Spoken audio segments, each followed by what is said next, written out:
কন্যাক বিদায় দিবই নাপালে, বিদায় ললে পিতৃয়ে। কন্যাৰ বিবাহৰ ৰভাতলিত পিতৃৰ নশ্বৰ দেহ। জোৰোণৰ পৰ্ব সুকলমেই হৈ গ'ল, হ'বলৈ নাপালে বিয়াখনহে। এইখন ৰভাৰ তলিতে দেওবাৰে আনন্দ ফূৰ্তিৰে হৈছিল জোৰোণৰ অনুষ্ঠান।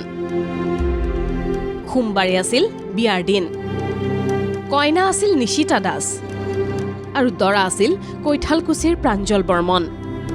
কিন্তু নিশিতা আৰু প্ৰাঞ্জলৰ শুভ পৰিণয়ৰ এই ক্ষণতেই নিয়তিয়ে যেন ঢালি দিলে বিষাদৰ ঢল। সৰভোগৰ নিজ দমকা গাঁৱৰ ঘৰখনত ৰভা পৰলা দি অতি হেঁপাহেৰে আয়োজন কৰা কন্যা নিশিতাৰ বিয়াখন নিজেই চাবলৈ নাপালে পিতৃ শান্তিদাসে, কৰিব নাপালে কন্যাদান। এটি সৰু কোঠাত কাপোৰ ইস্ত্ৰি কৰি কোনোমতে পৰিয়াল চলোৱা শান্তিদাসে অশেষ কষ্ট কৰি আয়োজন কৰিছিল জীয়ৰীৰ বিয়াখন।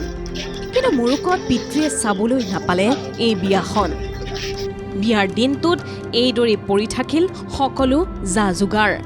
শাক পাচলি কটা অৱস্থাতেই ৰ'ল, উদং হৈ ৰ'ল আপ্যায়নৰ স্থান। বিয়ানাম উৰুলি যোগাৰৰ সলনি উঠিছে কেৱল কান্দোনৰ ৰোল।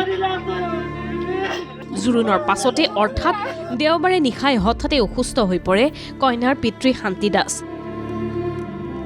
তৎমুহূৰ্ততেই চিকিৎসালয়ত ভৰ্তি কৰোৱা হয় যদিও হৃদৰোগত আক্ৰান্ত শান্তি দাসে চিকিৎসালয়তে সাৱটি ল'লে মৃত্যু। এই গৰীব পৰিয়ালটোৱে কিবা কিবিকে মানুহৰ পৰা তোলা তুলিকে বিয়াখন যজা হৈছিল।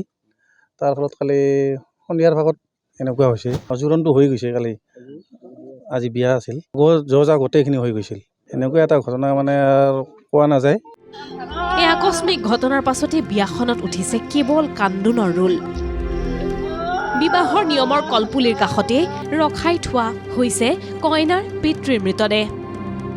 কোনোমতেই সহ্য কৰিব নোৱাৰা এই দৃশ্য, কেতিয়াও কল্পনাও কৰিব নোৱাৰা এক ঘটনা। ইপিনে এই ঘটনাৰ পাছত দৰাৰ পৰিয়ালৰ লোকে নিশিতা দাসক লৈ যায় পিতৃগৃহৰ পৰা। দৰাৰ ঘৰতে বিবাহৰ আনুষ্ঠানিকতা সম্পূৰ্ণ কৰাৰ উদ্দেশ্যে পিতৃক হেৰুৱাই শোকত ভাগি পৰা নিশিতাই কইনা সাজেৰে নিজৰ ঘৰ এৰি নতুন ঘৰলৈ ল'লে খোজ। এটা বস্তুৱে আমি আগত লক্ষ্য ৰাখিছোঁ, যাতে ল'ৰা কন্যাৰ নাইবা ছোৱালীটোৰ ভৱিষ্যতটো ল'ৰাৰ ভৱিষ্যত চাই যাতে বিবাহখন সুকলমে হৈ যায়। তাৰ কাৰণে আমি এই ছোৱালীৰ ঘৰ ছোৱালীজনীক নি আমি আমাৰ তাতে বিয়া ব্যৱস্থা কৰিছোঁ। এই সময়ত আন বেলেগ পন্থা নাই, আমি ছোৱালীজনী আমাৰ ওচৰত নি তাতে বিয়াৰ গোটেই ব্যৱস্থাখিনি কৰা হৈছে।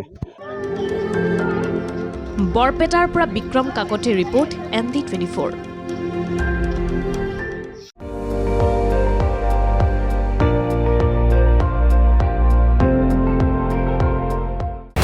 আপুনি চাই আছে ND24, সৰ্বশ্ৰেষ্ঠ নহয় সৰ্বোত্তমৰ দৌৰত।